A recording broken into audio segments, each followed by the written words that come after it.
بسم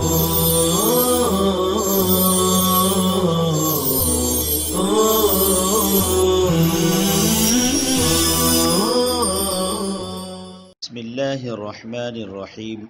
نحمده ونصلي على رسوله الكريم أما بعد قال المصنف رحمه الله الجمع شرطه صيغة منتهى الجموع بغير هاء كمساجد ومصابيح وأما فرازنة فمنصرف وحضاجر علما للضبع غير منصرف لأنه منقول عن الجمع وسراويل إذا لم يصرف وهو الأكثر فقد قيل أعجمي حمل على موازنه وقيل عربي جمع سروالة تقديرا وإذا صرف فلا إشكال.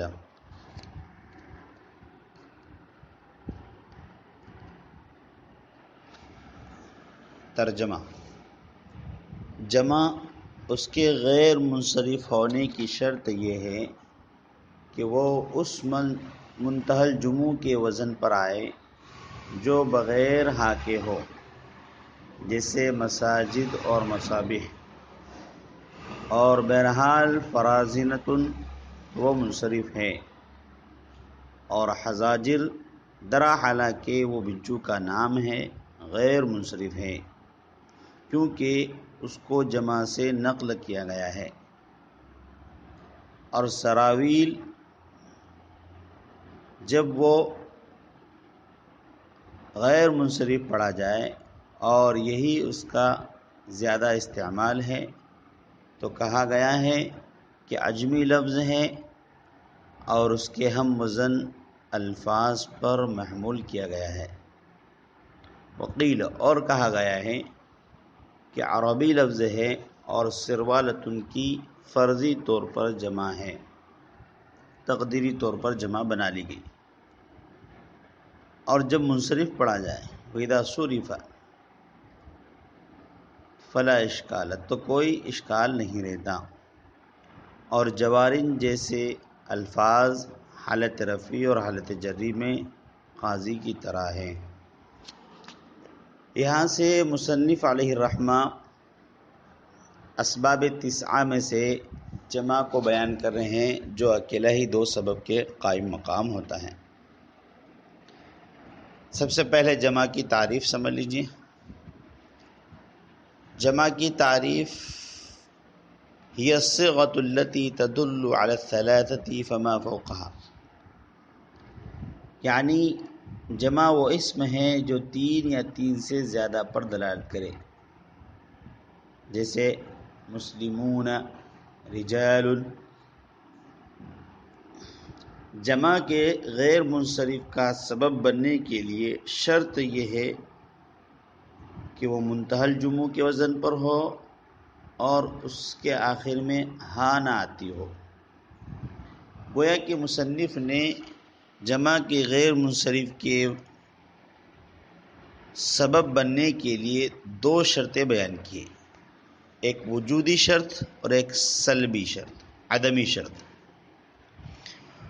وجودی شرط یہ ہے کہ وہ منتہی الجموع کا صیغہ ہو، چاہے حقیقتاً ہو یا حکماً ہو۔ حقیقتاً کا مطلب یہ ہے کہ واقعی طور پر وہ جمع الجمع ہو، یعنی جمع کی جمع بنائی گئی۔ جیسے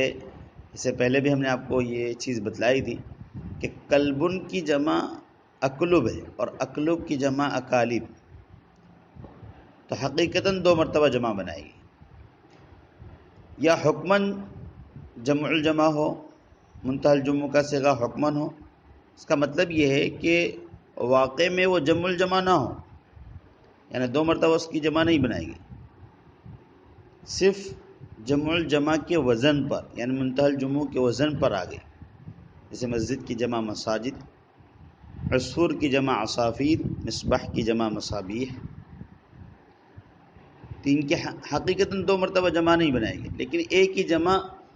منتہی الجموع کے وزن پر آ گئی، اس لیے یہ حکماً ہے، جمع الجمع ہے۔ اب جمع منتہی الجموع کس کو کہتے ہیں اور اس کی کیا علامت ہے؟ تو جمع منتہی الجموع وہ جمع ہے جس کی مزید جمع تکسیر نہ بن سکے، یعنی گویا کہ اس کی جمعیت یعنی اس کا جمع ہونا اپنی انتہا کو پہنچ گیا، اور یہی وجہ ہے کہ اس کو منتہی الجموع کہا جاتا ہے کہ جمع کی انتہا ہو گئی۔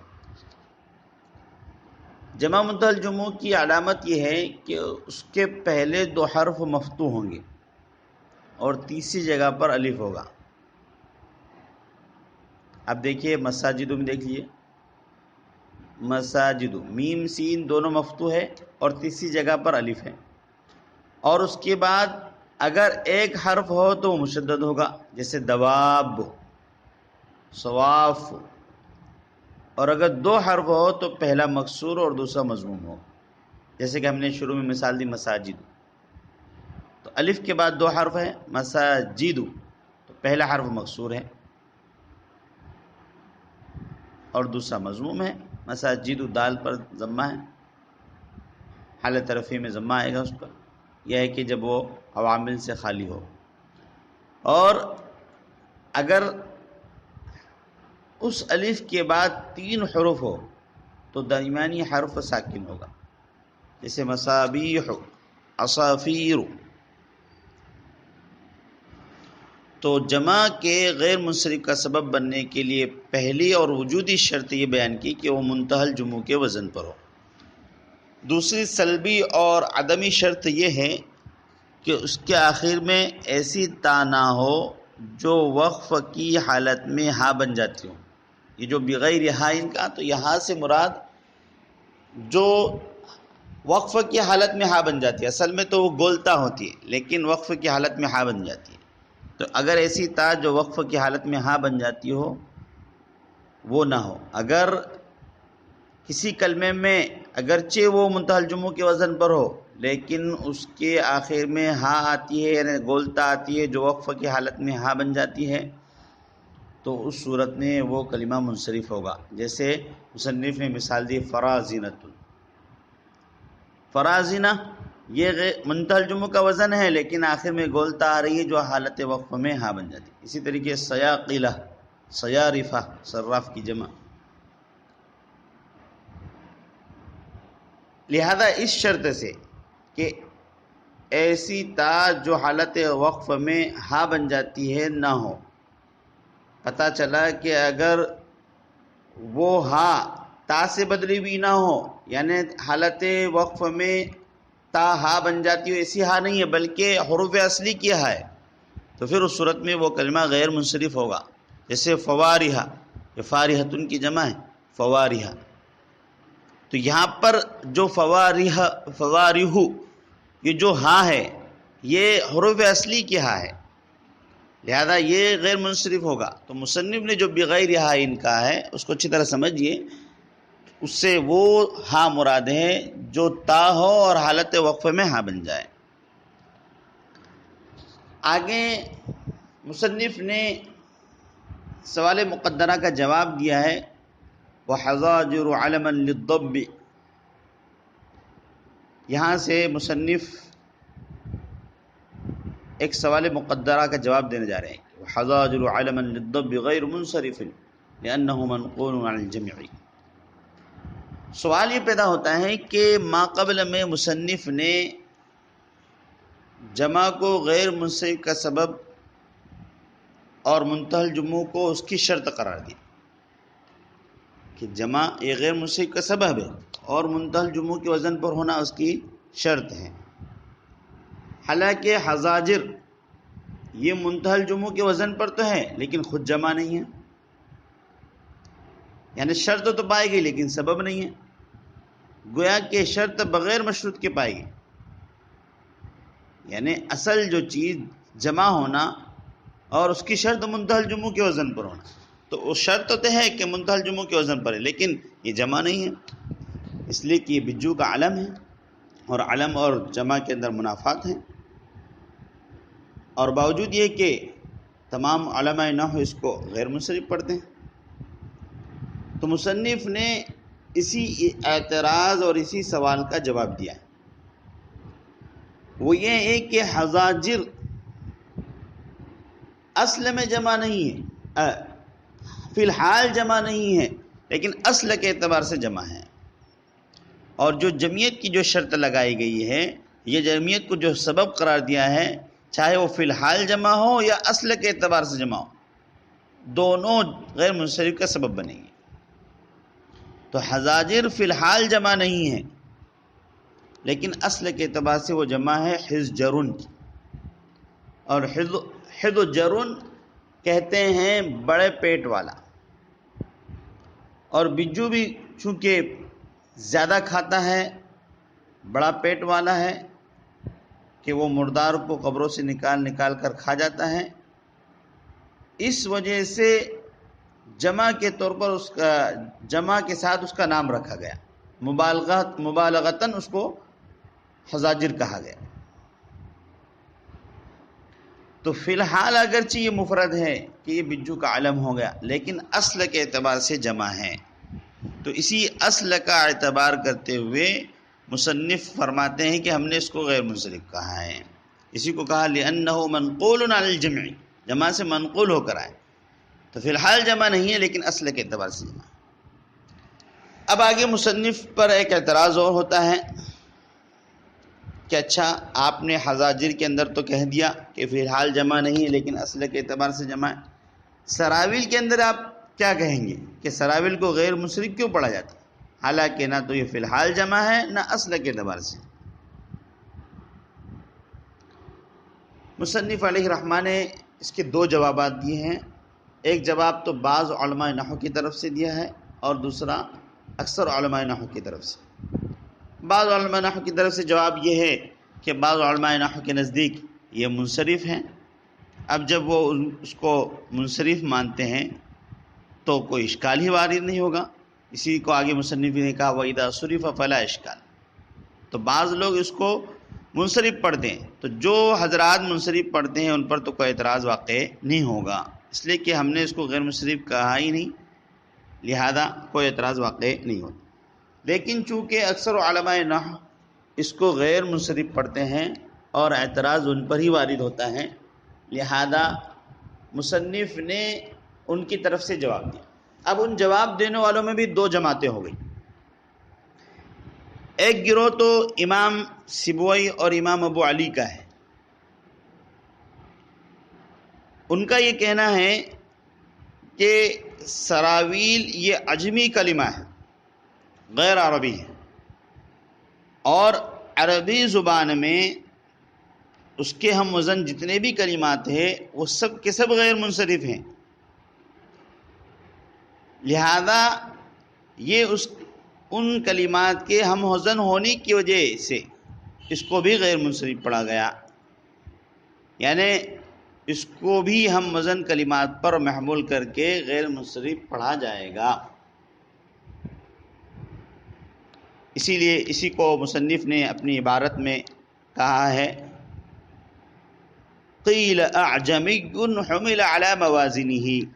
کہ ایک قول یہ ہے کہ عجمی زبان ہے اور اس کے ہم وزن کلمات پر اس کو محمول کیا گیا، اور دوسرا گروہ جیسے کہ امام مبرد وغیرہ ہیں یہ کہتے ہیں کہ نہیں، یہ عربی کلمہ ہے اور عرب حضرات اس کو غیر منصرف استعمال کرتے ہیں، لیکن ہمیں کوئی سبب معلوم نہیں ہو سکا اس کے غیر منصرف ہونے کا، تو آخر کار ہم نے اس کو جمع حقیقی نہیں بلکہ جمع اعتباری مان کر فرض کر لیا، تقدیراً سروالتن کی جمع مان لیا، اور یہ جمع منتہی الجموع کے وزن پر ہے جو دو سبب کے قائم مقام ہوتی، اس لیے ہم نے اس کو غیر منصرف پڑھا ہے۔ تو مصنف نے دونوں جواب کی ہے کہ جو اکثر علماء نحو غیر منصرف پڑھتے ہیں سراویل کو، تو ایک جواب تو یہ ہے کہ یہ عجمی زبان کا لفظ ہے اور اس عربی زبان کے اندر اس کے ہم وزن کلمات سب غیر منصرف ہیں، تو اس پر محمول کرتے ہوئے اس کو بھی غیر منصرف پڑھا گیا۔ اور بعض حضرات نے یہ جواب دیا کہ نہیں، یہ عربی زبان کا لفظ ہے اور اس کو غیر منصرف پڑھا جاتا ہے اور کوئی سبب ہم کو نہیں ملا تو ہم نے سروالتن کی جمع تقدیری طور پر اس کو مان لیا ہے۔ اس پوری تفصیل سے معلوم ہوا کہ جمع اصلی، جمع حالی، جمع حکمی، جمع تقدیری یا اعتباری سب غیر منصرف کا سبب ہوتی ہے، بشرطے کہ وہ منتہی الجموع کا وزن ہو اور اس کے آخر میں تا بشکل ہا نہ آتی ہو، یعنی ایسی تا جو حالت وقف میں ہا بن جاتی ہے۔ لہذا جمع اصلی سے مراد کیا ہوگا کہ اسم اپنی اصل کے اعتبار سے جمع ہو، چاہے بعد میں کسی عارض کی وجہ سے اس کے اندر جمعیت کے معنی باقی نہ رہو، جیسے حزاجر یا علم بن گیا۔ جمع حالی سے مراد ہے کہ اسم اپنی اصل کے اعتبار سے جمع ہو اور اس میں فی الحال بھی جمع کے معنی ہو، جیسے کہ مصابیح، مساجد وغیرہ۔ جمع حکمی سے مراد یہ ہے کہ اسم جمع تو نہ ہو لیکن وہ کسی جمع کے ہم وزن اور ہم شکل ہو، اس وجہ سے اس کو جمع پر محمول کر کے اس پر جمع کا حکم لگا دیا گیا، جیسے کہ سراویل امام سیبوئی وغیرہ کے نزدیک سراویل۔ اسی طریقے سے جمع تقدیری سے مراد یا جمع اعتباری سے مراد یہ ہے کہ اسم نہ فی الحال جمع ہو، نہ اپنے اصل کے اعتبار سے جمع ہو اور نہ کسی جمع کے حکم میں ہو، بلکہ کسی ضرورت اور مجبوری کی وجہ سے اس کو جمع مان لیا گیا ہو۔ بہرحال آگے مصنف نے بیان کیا ہے نحو جوارن رفعا وجرن کا قاضی، کہ جوارن جیسے الفاظ حالت رفعی اور حالت جری میں قاضی کی طرح ہے۔ جوارن سے مراد یہاں پر اسم منقوص ہے اور ہر وہ کلمہ مراد ہے جو فواعل کے وزن پر ہو، چاہے ناقص یائی ہو جیسے جواریو جو جاریتن کی جمع، یا ناقص واوی ہو جیسے دواعی اداعیتن کی جمع۔ یہاں سے مصنف یہ بتانا چاہتے ہیں کہ جمع کے لیے ہم نے جو شروع میں شرط لگائی تھی کہ وہ منتہی الجموع کا صیغہ ہو، لہذا یہ شرط جس جمع میں نہ ہوگی وہ غیر منصرف نہیں ہوگا بلکہ منصرف پڑھا جائے گا، جیسے کہ جوارن دوائن، یہ حالت جری اور حالت رفعی میں منتہی الجموع کے وزن پر نہیں ہوتے، اس لیے کہ یا حذف ہو کر تنوین جو ہے عین کلمے کو دے دی جاتی ہے،